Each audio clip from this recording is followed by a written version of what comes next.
خير، صحة، فطور الجميع ومرحبا بكم. توسل الجزائر أمام إسبانيا من أجل تغيير موقفها وطرد نائب قنصل المغرب في وهران، والعلاقة مع بوعلام صنصار. بطبيعة الحال اليوم صراحة القضايا تتوالى والفضائح تتوالى للنظام الجزائري، لكن ربما أنا ما لم أكن تقريبا أنني تخيلوا أن القضية كانت البارحة، لدرجة أنني شككت حتى في صحتها. قضية استجداء، توسل، ركوع النظام الجزائري أمام سفير إسبانيا.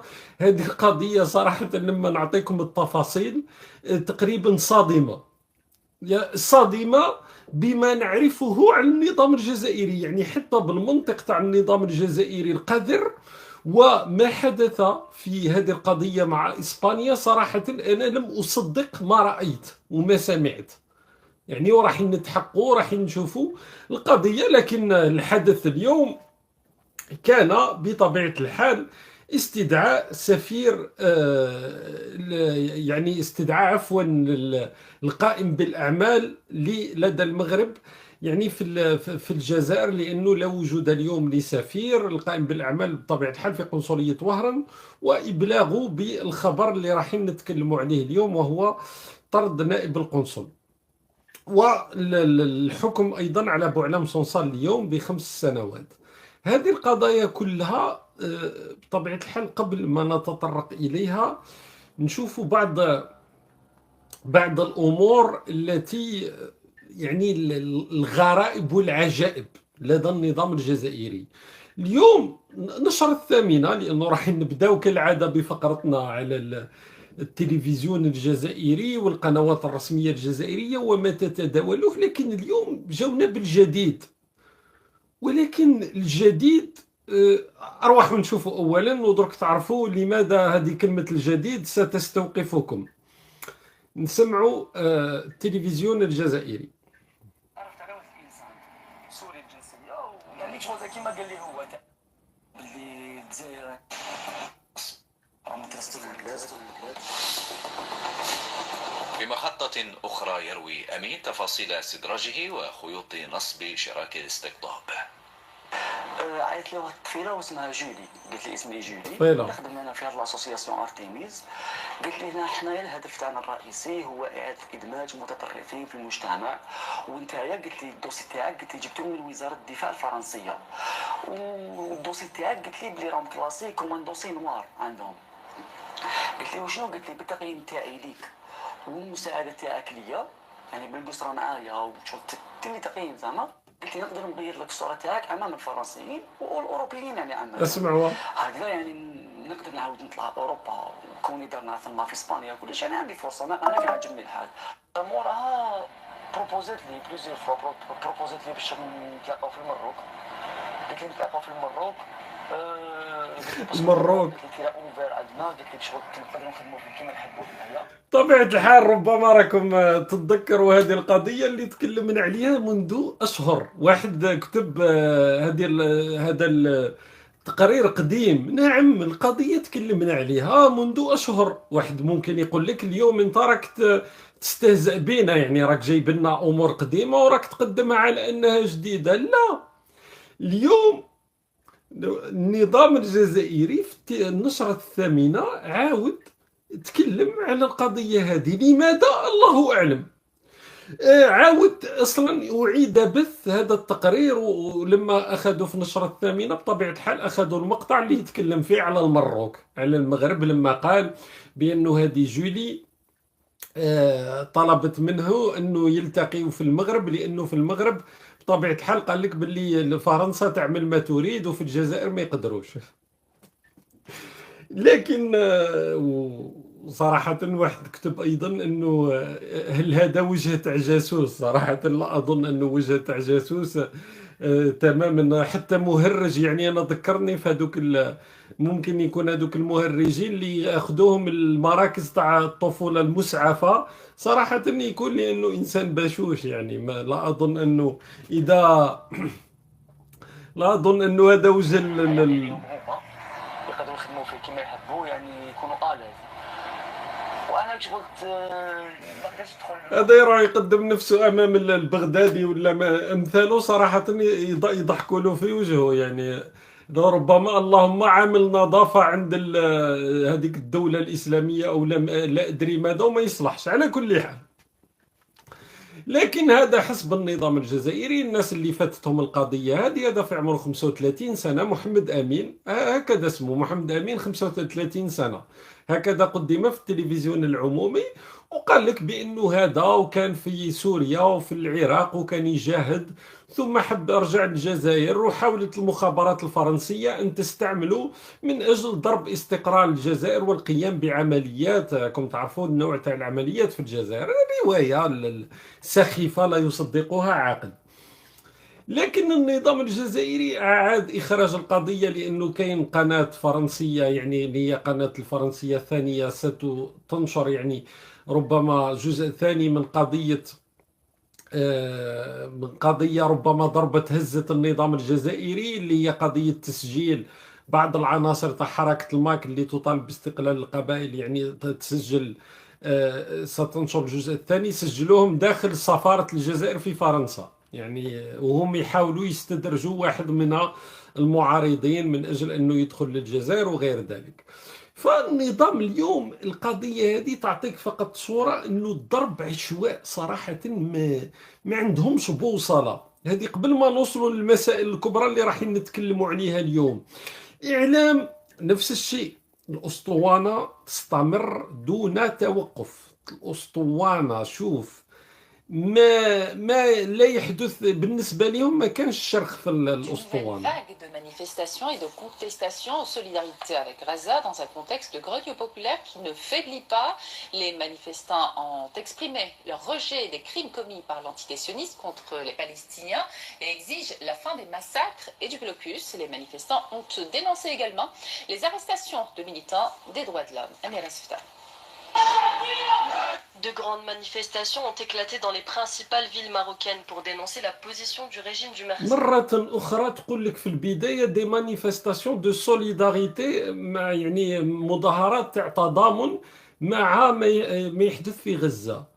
وين راحت المظاهرات تاع التضامن في القوى الضاربة، القوى الإقليمية اللي تقول لك مع فلسطين ظالمة أو مظلومة وكذا، والقضية الفلسطينية خليها عليا، راكم كل يوم تزيدوا. لكن على كل حال هذه راهو نفس الأسطوانة كل يوم، لا نطيل معها. رانا الخميس 27 مارس. وفي المغرب حملات اعتقال واسعة تطال الرافضين لسياسات التطبيع التي تبناها. أحبطت مفارز مشتركة للدرك الوطني والجماركي الجزائرية خلال عملية نوعية بالطريق الوطني رقم 1 الرابط بين غرداية والأغواط بإقليم الناحية العسكرية الرابعة من توقيف شخص وحجز 121.40 كيلوغراما من المخدرات الصلبة كوكايين كانت محملة على سيارته. وحسب بيان لوزارة الدفاع الجزائرية الخميس، تمكنت مفارز لحرس الحدود بإقليم الناحية العسكرية الثالثة من توقيف 4 أشخاص من جنسية مغربية وحجز 106 كيلوغراما. معناتها مهم جدا أنكم تركزوا، لأنه هذا اليوم فقط، يعني هذا قبل ما نوصلوا للقضايا الكبرى تاعنا. اليوم المغرب المخزن هذاك حب يتلاقى مع جيلي في المغرب، الحجز والاعتقال تاع 4 مواطنين مغاربة حبوا يهربوا المخدرات للجزائر. يعني نفس الشيء يستمر يوميا ودون توقف ودون هذا من طرف النظام الجزائري. الحالة المرضية هذه لا تتوقف، ولو أنه فاتهم خبر فقط. أنا نعطي لهم الخبر بين قوسين إذا يعني كان عندهم اهتمام، أنه الكونغرس الأمريكي يعني مرر هذه بطبيعة الحال مرسوم ريزولوشن اللي اقترحها النائب هذا هو ويلسون. النائب هذاك هو ويلسون اللي تعرفوا باللي عنده راهو الأسابيع الأخيرة يتكلم كثيرا على وضع حقوق الإنسان في تونس، ويستهدف الرئيس التونسي قيس سعيد ويطالب بوقف يعني المساعدات لقيس سعيد، ولو أنه أكيد أنه المرحلة القادمة ستكون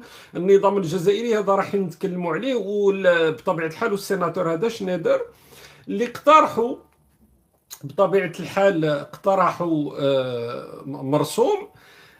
نقرأ لكم فقط: resolution recognizing the long-standing friendship between the Kingdom of Morocco and the United States of America. يعني أنه يعني التذكير بالعلاقات التاريخية بين المغرب وبين الولايات المتحدة الأمريكية بمناسبة الذكرى 250 لأنه المغرب becoming the first country to recognize the United States of America. أنه المغرب صار أول بلد في التاريخ يعترف بوجود الولايات المتحدة الأمريكية. وطبيعة الحال والسلطان، يتكلموا عن السلطان سيدي محمد بن عبد الله الذي هو اللي أسس للعلاقات المغربية الأمريكية وقتها. هذه كنت تكلمت عليها سابقا القضية، وقلت أنه الكونغرس الأمريكي أصلا في الموقع الرسمي تاعو وفي كتابة الدولة الخارجية الأمريكية ممكن تلقاو هذا الشيء. ولو أنه أنصار النظام الآن وأصحاب التاريخ اللي لا ندري من أين يأتون به، أنصار النظام الجزائري، ولو أنه هذه قضايا تاريخ لا يمكن تحريفه، لا يمكن أنك تخلق تاريخ.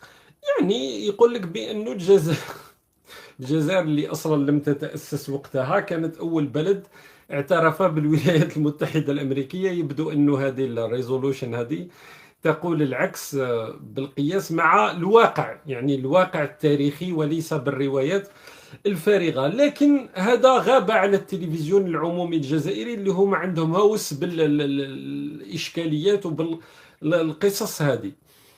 لكن اليوم وهذه نبداو بها، وفي النهاية ننهي بالقضية صراحة اللي بالنسبة لي خارقة للعادة، اللي هي ما حدث مع إسبانيا والسفير الإسباني. صدقوني بأنها القضية هذيك أخطر من هذه القضية اللي راح نسمعوها الآن. هي قضية النائب القنصل المغربي في وهران. نسمعوا التلفزيون الجزائري. عفوا.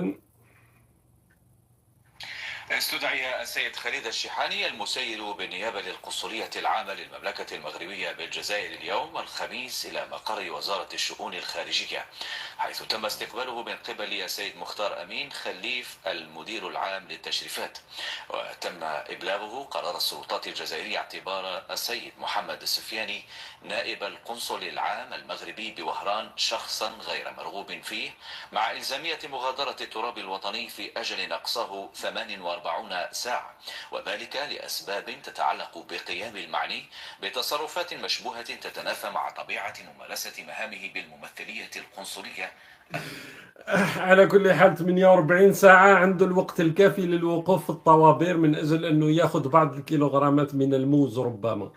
لكن صراحة القضية هذه اليوم النظام الجزائري في خرجة ماشي التوقيت تاعها يطرح 1000 علامة استفهام. ودوك نفهمكم لماذا الإشكالية أصلا في هذه القضية هي في التوقيت أصلا، يعني في توقيتها. قلت لكم اليوم خرج هذا البيان من وزارة الخارجية الجزائرية يقول لك بأنه نائب القنصل المغربي في وهران أعطيت له 48 ساعة لمغادرة الجزائر بما وفي بالقيام تصرفات مشبوهة.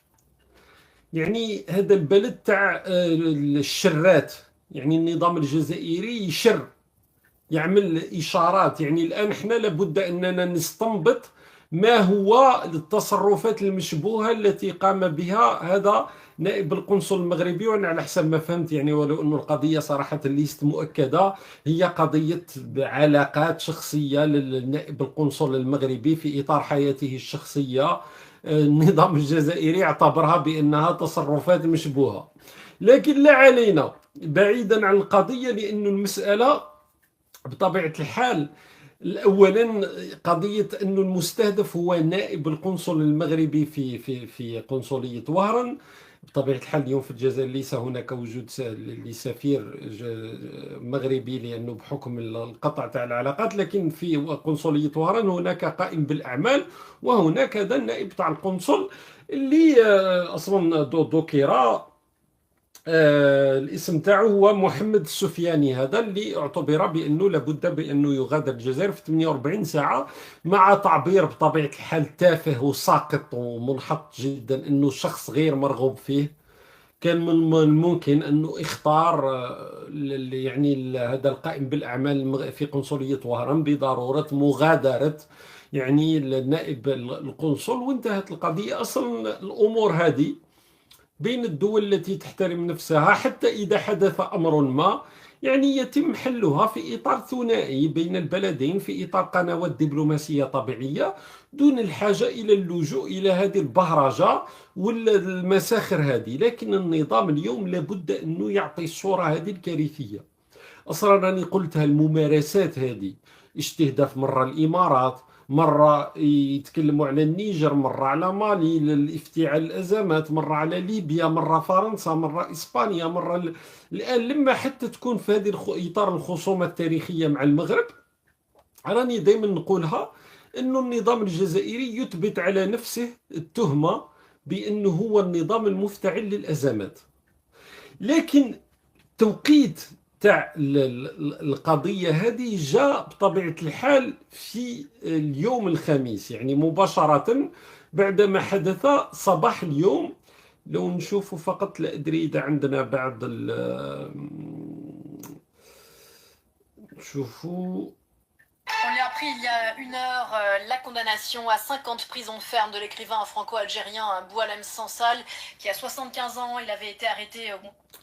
طبيعة الحال هنا قضية الحكم على بوعلام صنصال، يعني صباح اليوم، مباشرة صباح اليوم بعد محاكمته الأسبوع الماضي، حكم عليه ب5 سنوات سجن نافذة. واحد ممكن يقول لك النظام الجزائري هاو انتوما هاو يعني اتخذ قرار قوي، هاو حكم على بوعلام صنصال، لكن 5 سنوات سجن نافذة. تعرفوا باللي الناس اللي يبيعوا أكياس الحليب في الجزائر ودخلوا بتهم، على فكرة اليوم ما زالت قضية الحليب، اليوم حدث هذا الأمر. أصلا نسمعوا فقط ما على باليش إذا عندي المقطع من نشرة الثامنة تاع اليوم. نحاولوا نبحثوا على المسألة هذه، حبكم تسمعوها باش برك. هاي تنهي نيابة الجمهورية لدى محكمة باتنا إلى علم الرأي العام، وفي إطار مكافحتها الدائمة لجريمة المضاربة غير المشروعة، تم توقيف شاحنة تابعة لمنبنة محلية كانت تنقل كمية من مسحوق الحليب ذي مصدر أجنبي موجه أصلا لإنتاج الحليب المدعم. التحقيقات التي أسفرت عن وجود نقص كبير في هذه غير مبرر يقدر بأزيد من 40 قنطارا. طبيعة الحال هنا اعتقال شخصين اليوم بقضية المضاربة ببودرة الحليب، لأنه احنا قضية بودرة الحليب في الجزائر وأكياس الحليب قضية أمن قومي. تعرفوا الطوابير تاع الحليب وأكياس الحليب وغير ذلك. معناتها الناس اللي متهمين بالمضاربة على أكياس الحليب يحكم عليهم ب10 سنوات، 12 سنة، والمضاربة بالزيت وغيرها من المواد 10 سنوات، 12 سنة. لكن بوعلام صنصال لو تتذكروا أنه متهم بقضية التخابر مع جهات أجنبية، متهم بأنه سلم وثائق حساسة للسفير فرنسا الحالي والسفير فرنسا الأسبق إكزافيي دغيونكور، وقضايا كبرى جدا تهدد الأمن القومي في أي بلد في العالم، في أي بلد في العالم. لما تكون متهم بقضية كبرى تاع تخابر، وخرجوا له فيديوهات لما كان في إسرائيل وقال لك بأنه بحكم المنصب الحساس تاعو حب يسلم وثائق وغير ذلك، هذا تحكم عليه يا إما بالإعدام يا إما بالمؤبد بتهمة الخيانة العظمى. قضية لا نقاش ولا جدال فيها. راني نتكلم بمنطق النظام الجزائري وبمنطق أنصاره. أصلا أنصار النظام الجزائري لأشهر يقول لك مستحيل أنه يخرج ويحكم عليه بالمؤبد والإعدام وغير ذلك. بل أنه تبون ما على باليش إذا عندنا القضية هنايا. أنا نعتبر نفسي ابن الشيخ آمود، أنا نعتبر نفسي ابن مصطفى بن العيد رحمه الله، ولا عميروش، ولا الحواس، ولا لطفي، ولا أبو بغلة، كل شهداء. ده اليوم تجي انت تبعث لي واحد لص مجهول الهويه، مجهول الاب، يجي يقول لك الجزائر نصها كان تاع الدوله الفلانيه.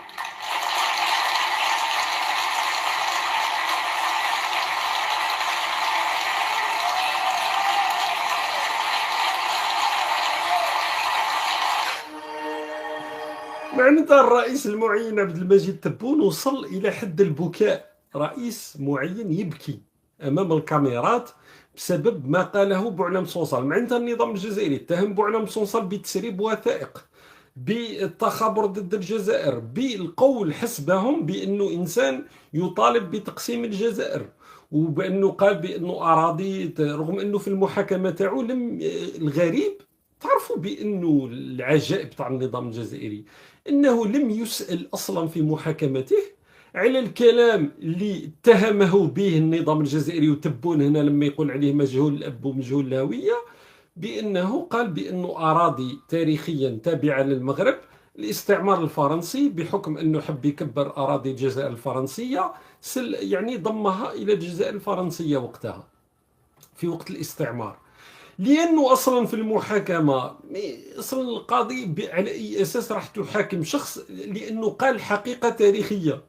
معناتها أنه النظام الجزائري هو النظام راهو يعرف، حتى القاضي اللي يحاكم بمنطق العدالة الجزائرية لا يستطيع محاكمة بوعلام صنصال على قوله حقيقة تاريخية بأن هناك أراضي اقتطعها الاستعمار الفرنسي، كما قلت لكم بحكم أنه وقت الاستعمار كانت الجزائر الفرنسية من مصلحته أنه يوسع رقعتها الجغرافية على حساب المناطق اللي كانت تحت البلدين اللي كانوا تحت الحماية اللي هما المغرب وتونس. مش من مصلحته أنه يوسع رقعة بلدين يعتبرهم تحت الحماية على حساب مقاطعات فرنسية، دي ديبارتمون فرونسي. تعرفوا بأن الجزائر الفرنسية سيتي دي ديبارتمون فرونسي على خلاف كل المستعمرات، معناتها أراضي تعتبر ضمت إلى فرنسا، مثل ما هي اليوم مثلا لا غيونيون على سبيل المثال أو مناطق أخرى. يعني أنه هذه الأراضي تعتبر بأنها أراضي فرنسية على خلاف مثلا الجيران. فالعدالة الجزائرية لم تستطع محاكمة بوعلام صنصال بهذه التهمة. قضية التخابر اختفت. لماذا؟ لأن النظام الجزائري يتخبط، ولهذا اليوم حتى أنصار النظام الجزائري يعني صاروا في حرج. يقول لك كيفاش انتم قلتوا بوعلام صنصال وتخابر على امن الدوله وسلم وثائق وراح لاسرائيل وتامر على الجزائر وقال باللي اراضي جزائريه راهي تابعه للمخزن وغير ذلك، وتحكموا عليه ب5 سنوات سجن نافذه فقط في المحاكمه الابتدائيه، فما بالك في الاستئناف. معناتها لهذا الحرج تاع النظام الجزائري، لانه هذا بوعلام صنصال قلت لكم بانه فخ والنظام الجزائري رمى فيه بنفسه. واحد ما كان حتى اشكال اعتقال بوعلام صنصال، انا قلتها بانه كانت كارثه كبرى للنظام الجزائري، لانك لو تطلق سراح بوعلام صنصال راح تكون فضيحه بحكم ضعف. يعني راك تقول باللي احنا رانا رضخنا امام فرنسا للنظام الجزائري يدعي مواجهتها. اذا ابقيت في السجن وحدث له مكروه راح تكون كارثه. الان ما يتم دراسته هو يا اما يكون عفو بعد شهر رمضان، ولو انه انا بالنسبه لي الوضع يعني لو يقوموا بهذا راح تكون كارثه كبرى بالنسبه لهم للنظام الجزائري، يا اما يكون عفو ثم يصدر قرار بمنعه من السفر، معناتها يبقى محجوز في الجزائر لكن في بيته، او في اثناء من الاستئناف لما يصل الاستئناف يحكموا عليه بسنه سجن، 6 أشهر نافذه يكون قضاها في السجن و6 أشهر اخرى غير نافذه ويطلق سراحه. المهم أن النظام الجزائري اليوم أمام احتماليات، أمام تخبط في القضية هذه، وأمام فخ النظام هو نفسه من وضع نفسه في هذا الفخ. وش قال لك الحل تاعهم السحري؟ قال لك اليوم نخرجوا قضية تاع هذه الاستدعاء لأنهم خلاوها بطبيعة الحال. لهذا قلت لكم التوقيت يطرح الكثير من علامات الاستفهام. لماذا اليوم بالذات يقول لك طرد قنصل المغرب، نائب قنصل المغرب في وهران، اصلا نائب قنصل تصدر عليه بيان تاع وزارة الخارجية. شوف التسفيه اصلا تاع القضيه تاع الدوله وتاع صوره الدوله وتاع المؤسسات.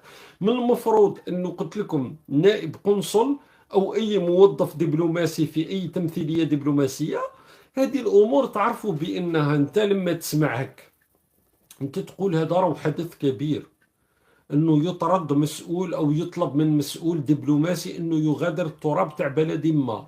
هذه الامور في العالم بين كل دول العالم راهي تحدث، ما نقولكش يوميا او اسبوعيا، لكن راهي تحدث بشكل كبير.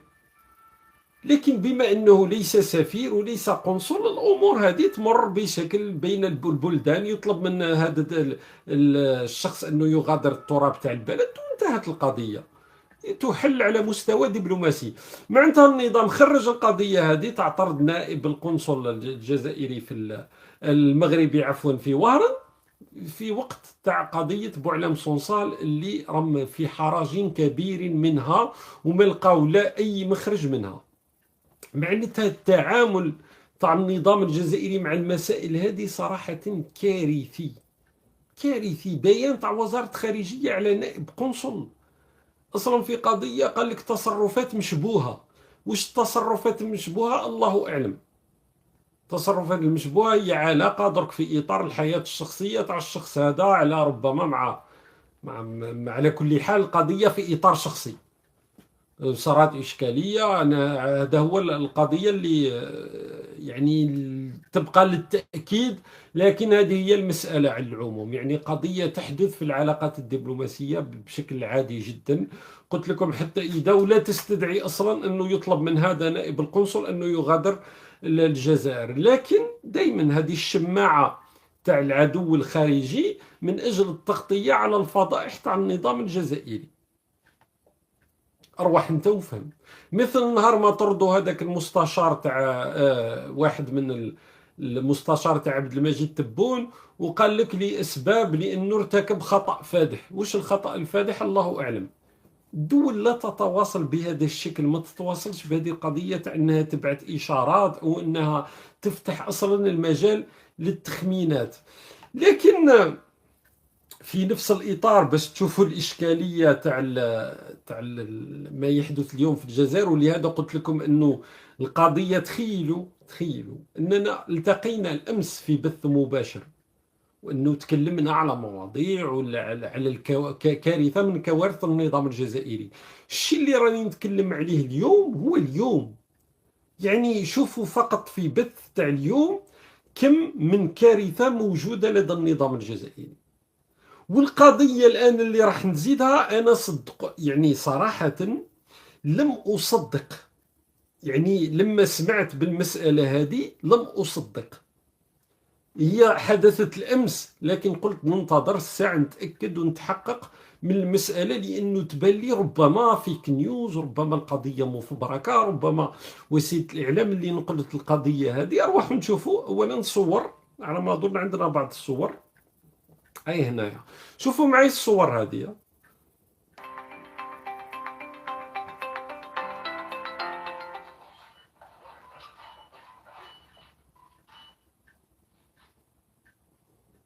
راكم شفتوا العالم ربما اللي بجنب العالم الجزائري.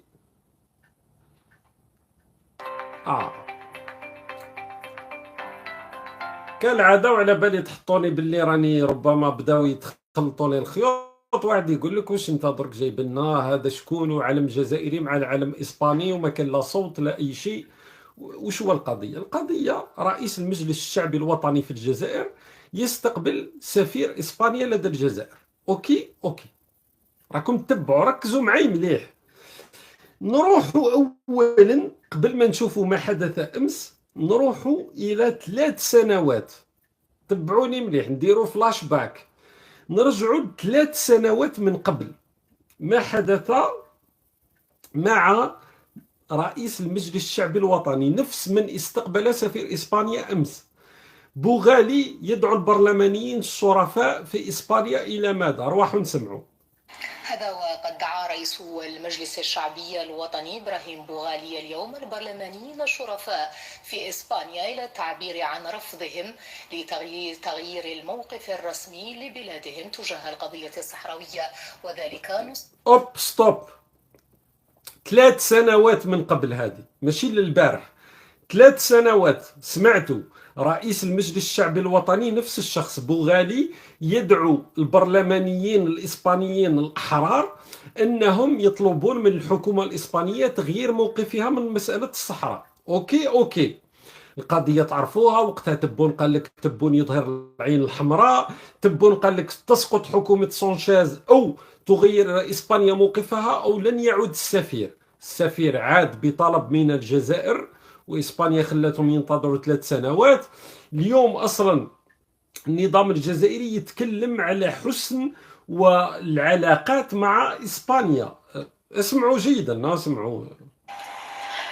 لقد فرضت الجزائر معادلتها الدبلوماسية بطريقة جعلت من خطابها نقطة ارتكاز في قراءة مستقبل العلاقات الثنائية، فالوضوح في المواقف شكل فارقا جوهريا جعل المراقبين يدركون أن الجزائر قوة تعرف ترتيب الأولويات وفق مصالحها الاستراتيجية، وهو الحال بالنسبة للعلاقات الجزائرية الإسبانية التي بدأت تعود تدريجيا إلى طبيعتها. هذه اليوم راهو يقول لك باللي الجزائر فرضت منطقها وفرضت، حنا رانا كنا نشوفوا، تبعوني جيدا، 3 سنوات رئيس المجلس الشعبي الوطني الجزائري يطالب البرلمانيين الإسبان بتغيير موقف إسبانيا 3 سنوات من قبل. موقف إسبانيا لم يتغير، الجزائر رجعت السفير، الجزائر رجعت العلاقات الاقتصادية. اليوم التلفزيون العمومي يقول لك العلاقات مع إسبانيا كالسمن على العسل وبدأت ترجع إلى وضعها الطبيعي. لكن المشكل درك نشوفوا المشكل بوغالي إسبانيا، نروحوا نشوفوا بوغالي، شوفوا بنفسكم إلى ماذا يدعو إسبانيا. الأمس هذه البارحة ودرك نقرأ لكم الموضوع بتفاصيله. بوغالي يدعو إسبانيا للعودة إلى موقفها التاريخي 26 مارس 2025 البارحة ليلا، ويقول لك ووفق بيان للمجلس الشعبي الوطني الجزائري أكد بوغالي ضرورة تعزيز التعاون والبلا بلا هذا ما يهمناش من جهة أخرى. ثمن بوغالي اعتراف إسبانيا الرسمي بدولة فلسطين واستراتيجيتها الهادفة لترقية الاستقرار والنمو الاقتصادي في شمال إفريقيا والساحل، كما عبر في نفس السياق عن أسفه لتغير موقف إسبانيا المفاجئ من قضية الصحراء الغربية، داعيا إياها إلى العودة إلى موقفها التاريخي الحيادي من القضية. معناتها رئيس المجلس الشعبي الوطني الجزائري يتوسل أمام إسبانيا للعودة إلى موقفها التاريخي في 26 مارس 2025، وهو منذ 3 سنوات كان يدعو البرلمانيين أنهم يغيروا موقف، أنه إسبانيا تغير موقفها. معناتها ولا واحد سمع له، لأنهم نظام لا وزن لا هيبة لا مواقف، واحد ما يسمع لهم. 3 سنوات مرت، العين الحمراء فشلت، قطع العلاقات الاقتصادية مع إسبانيا فشلة، النظام الجزائري رجع راكعا وطلب عودة السفير صاغرا، واليوم يتغنى النظام بأنه فرض منطقه. وين راح فرض المنطق؟ في قضية عملية، ما نتفلسفوا، ما نعطيك موقفي ما أي شيء. هاو بوغالي بنفسه بالأبعد من هذا. لما تروح هذه جريدة الخبر اللي نقدت الموضوع ولم يكذب من طرف رئيس المجلس الشعبي الوطني، لكن لما تروح إلى الإذاعة الجزائرية الرسمية يقول لك بوغالي يستقبل السفير الإسباني لدى الجزائر، تكلم له على ضرورة تعزيز التعاون والشراكة، تكلم له على الصداقة الإسبانية الجزائرية، تكلم له على اعتراف إسبانيا بموقع بدولة فلسطين، وحذفوا المقطع تاع لم يتكلموا تماما على أنه رئيس المجلس الشعبي الوطني الجزائري طلب من السفير الإسباني بأنه إسبانيا تراجع موقفها في قضية الصحراء. يعني على بالك يبدو لك بصراحة عالم آخر، عالم آخر، والنظام القنوات الرسمية الجزائرية عايشة في عالم آخر. ومن بعد باش يرقعوا القضية في النشرة الثامنة يخرج لك والجزائر فرضت منطقها في العلاقات الدولية والعلاقات الدبلوماسية وخصوصا مع إسبانيا. راهو رئيس المجلس الشعبي الوطني يقول لك يتوسل إسبانيا أنها تغير موقفها اليوم بعد 3 سنوات من أنه طالب بنفس الشيء. معناتها النظام الجزائري فشل فشلا ذريعا. شوف يعني القضية وين وصلت. لهذا قلت لكم المسألة تعترض هذا نائب القنصل في وارن صراحة بالنسبة لي ما يتجاوزها هو القضية هذه تاع استجداء ولا التوسل أمام إسبانيا من أجل أنها تغير موقفها. معناتها أنتم اليوم أيضا تبون يقول لك بأنه مع فرنسا نحن نخاطب ماكرون لا تهمنا قضية اعتراف فرنسا بمغربية الصحراء. إذا لماذا خلقتوا أزمة مع فرنسا بسبب اعترافها بمغربية الصحراء؟ ولماذا خلقتوا أزمة مع إسبانيا بعد دعمها مبادرة الحكم الذاتي المغربية واليوم رجعتوا صاغرين دون أنه إسبانيا تتحرك ولو بشبر عن موقفها تاع 2022؟ بشبر واحد ما تحركوش. بطبيعة الحال هو المحاولة الآن القراءات عن النظام الجزائري باش تكون في الصورة هي أنهم يعيدوا العلاقات مع إسبانيا حتى لا يتحرك الموقف الإسباني، لأنه الخطوة اللي ما زالت الآن أنه إسبانيا تنتقل من دعم مبادرة الحكم الذاتي إلى دعمها كحل وحيد كما فعلت فرنسا. وهنا راح يولي بطبيعة الحال اعتراف كامل وشامل، ولو أنه صراحة اعتراف تقريبا يكاد يكون كلي. لكن إسبانيا بقت خطوة. النظام الآن صار يلعب على الجزئيات. يقول لك احنا هي كارثة أخذنا الخسارة تلو الأخرى الفضيحة تلو الأخرى، على الأقل ما تزيدش تتعمق الأمور ونوصلوا إلى ما هو أبعد من ذلك. صراحة كوارث على كل المستويات. أشكركم على جزيل الشكر على المتابعة. نطلب منكم في النهاية ما تنسوش زر الإعجاب، هذاك مهم جدا. تشاركوا البث وتخليوا تعليقاتكم أسفل البث المباشر حتى ما تكونلاش إشكالية دائما مع القناة هذه. ما زال لاني قلت لكم ما زال الحديث عن المسائل هذه. راني تقريبا ناخذ لكم حوصلة لأنه يوميا النظام الجزائري يخرج بالكوارث صراحة. شكرا لكم، ليلتكم سعيدة وصحة سحوركم فيما بعد.